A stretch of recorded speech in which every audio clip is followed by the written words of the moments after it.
Today we have the Makita BL1013 battery. Its voltage is 10.8 or 12 volts, depending on whether the average or maximum voltage is indicated. But it is the same battery.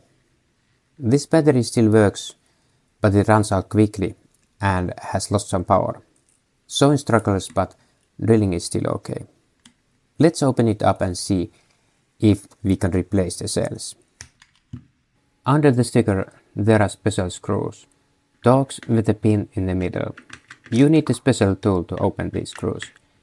Regular torques won't work, and you can't use tricks, because the screws are tight. The third fastener is a clip that opens by bending it with a screwdriver. This is a lithium battery composed of 3 18650 cells. Before you take it apart, carefully look at the wiring and current flow direction, and draw a diagram or take pictures of the wiring. Even though there are only 3 cells, it's hard to connect them correctly without instructions.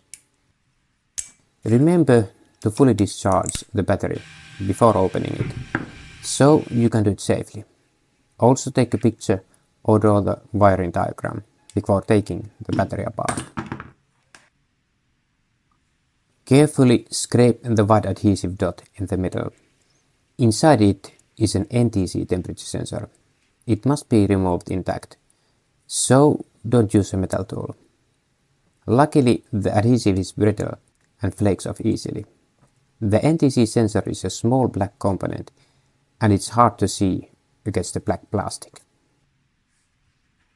Choose cells that can handle a lot of current, because there are only 3 cells.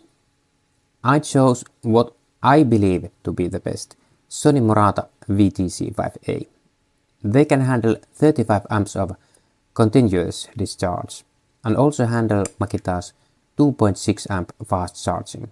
So check the charging current before buying. Cheaper Murata VTC5 cells are fine if you only use a drill. Since I also use a circular saw, I need these better cells. These cells have double the capacity compared to original. But more important than capacity is current delivery and charging current.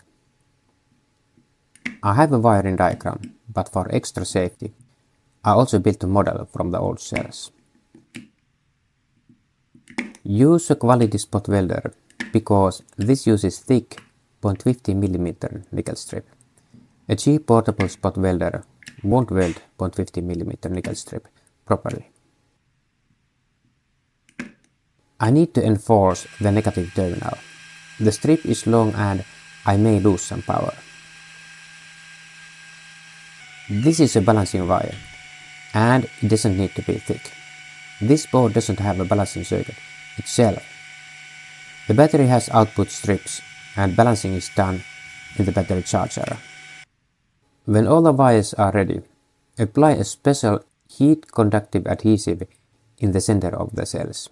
Then press the NTC element into the adhesive and solder all the wires in place. Be careful at this stage, as you might short circuit the wires with a soldering iron. This may blow your board or battery. Finally, close the casing. Keep in mind that we now have a battery with twice the capacity of the original.